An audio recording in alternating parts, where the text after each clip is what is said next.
Sir Annamalai தமிழகத்துல இந்த மேகதாது பிரச்சனையில அமைச்சர்கள் கைவிட்டு வாங்கிவிட்டார்கள், லஞ்சம் வாங்கிட்டாங்கன்னு ஒரு குற்றச்சாட்டு சொல்றாரு. நானு கொஞ்சம் விவரம் புரிஞ்சவருன்னு விழா நினைச்சிருந்தேன் அவரை. யாராவது அவரு கொண்டா கூட நான் சொல்லுவேன், பரவாயில்ல அத்தனை பேர் சமாளிக்காருந்தே இல்லை. விவரமே இல்லாதவருன்னு இந்த ஒரு மாதம் இது பண்ணிட்டார். எனக்கு அவருடைய பழைய அவருடைய அழகி பார்த்துருக்கிறேன் நான். நன்றி.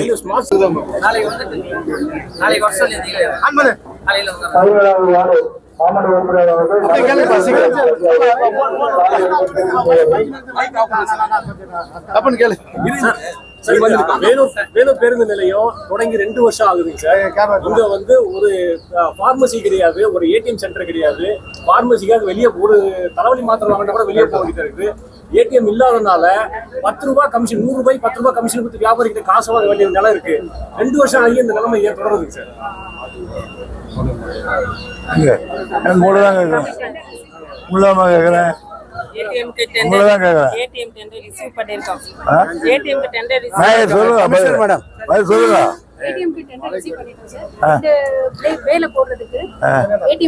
ரெண்டு வருஷத்துக்கு அப்புறமான்னு கேக்குறாரு. மெடிக்கல் ஷாப், கேண்டீன் இல்ல. நான் பாக்குறேன் இங்க ஒதுக்கப்பட்ட அறைகள் கூட சரியா போடல.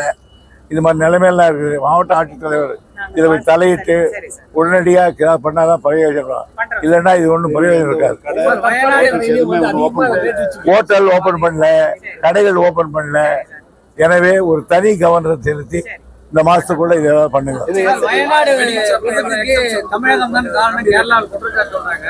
இந்த மேற்கு தொடர்ச்சி மலைகள்ல நிறைய கனிம வளங்களை எடுத்துட்டாங்க, அதனாலதான் எங்களுக்கு பாதிப்புன்னு சொல்லி அந்த அரசு சொல்லுது. எவனோ கொடை மேல அடிச்சாலும் வாய்ப்பு இல்லைன்னு போயிட்டாங்க. இதுக்கும் அதுக்கும் சம்பந்தமே இல்லை. பூகோளம் தெரியாத சொல்றான். வயநாடு விவகாரத்திலேயே பேரிடரா அறிவிக்க முடியாது மத்திய அரசு சொல்லியிருக்காங்க. தமிழகத்துக்கு இதே போலதான் பேரிடர் அறிவிக்க முடியாது. அதாவது இதயம் உள்ளவர்களை எல்லாம் உருக்க வைத்து அழ வைத்த ஒரு நிகழ்வு கேரளத்தில் நடந்த துயர சம்பவம்.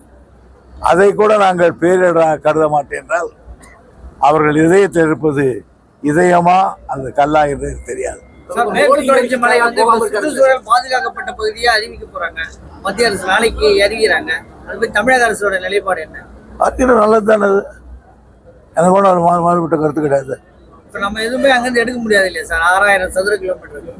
அது அப்புறம் பார்த்துக்கலாம். முதல்ல ப்ரொடெக்ட் பண்றாங்களா அதை பார்க்குறோம். சார், கேரள பேரிடரை பார்க்கறதுக்கு பிரதமர் மோடி இது வரைக்கும் போகாம இருக்காரு, அதை பத்தி பேசாம இருக்காரு. அது அவரை தான் கேட்கணும் சார். அண்ணாமலை தமிழகத்துல இந்த மேகதாது பிரச்சனையில அமைச்சர்கள் கைவிட்டு வாங்கிவிட்டார்கள், லஞ்சம் வாங்கிட்டாங்கன்னு ஒரு குற்றச்சாட்டு சொல்றாரு.